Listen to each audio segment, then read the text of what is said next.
లోకంలో తెలిసినవాడు లేడు. 63 లీలామూర్తులు, అరూపరూపి లింగస్వరూపం, అంతటా నిండి నిబిడీకృతం అయిపోయినటువంటి వాడు. ఏదాయన రూపం? అసలు రూపం తెలియని వాడితో పెళ్ళి ఏమిటమ్మా నీకు? పైగా కులగోత్రములు 2 అరయుధమందుమా తల్లిదండ్రులెప్పుడు ధరణి లేరు. కులం గోత్రం తెలుసుకోవాలా పెళ్ళంటే? కులం గోత్రం తెలుసుకుందామంటే తల్లి తండ్రి ఏరి లోకంలో? ఆయనకు పుట్టుకంటూ ఉంటే నువ్వు తల్లి తండ్రి, పుట్టుకేమిటి ఆయనకి? ఆయన మహానుభావుడు, ఉన్నది ఆయన ఒక్కడే. అటువంటి వాడికి పుట్టుక ఎందుకు ఉంటుంది? కాబట్టి పుట్టుక లేదు. అటువంటి వాడు అమ్మా నీకెక్కడ దొరికాడు? అతనితో పెళ్ళేమిటి? నా మాట విను, విడిచిపెట్టేసేయి.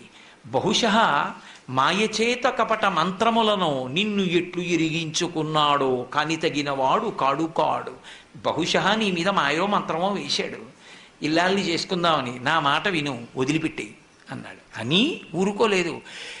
నిజమే, పోనీ ప్రత్యక్షం అయిపోయాడు అనుకో, ఆయన సొమ్మేం పోయింది, పెళ్లి చేసుకోమంటే సంతోషంగా చేసేసుకుంటాడు.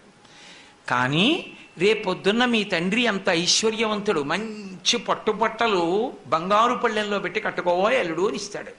చీనాంబరంబులు చెలువొప్ప కట్టడు మధుసెందూరేంద్ర చర్మాంబు గాని, రక్తమోడిపోతున్నటువంటి ఏనుగు తోలు ఒకటి కట్టుకుని వస్తాడు పెళ్లిపేటల మీదకి.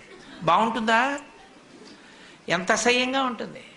చీనాంబరాలు తీసుకొచ్చి కట్టుకోవయా అంటే కట్టుకోడు, అది నిండగా కనపడుతుంది. కానీ ఆయన భక్తికి ఎంత వశుడవుతాడన్నదానికి సంకేతం.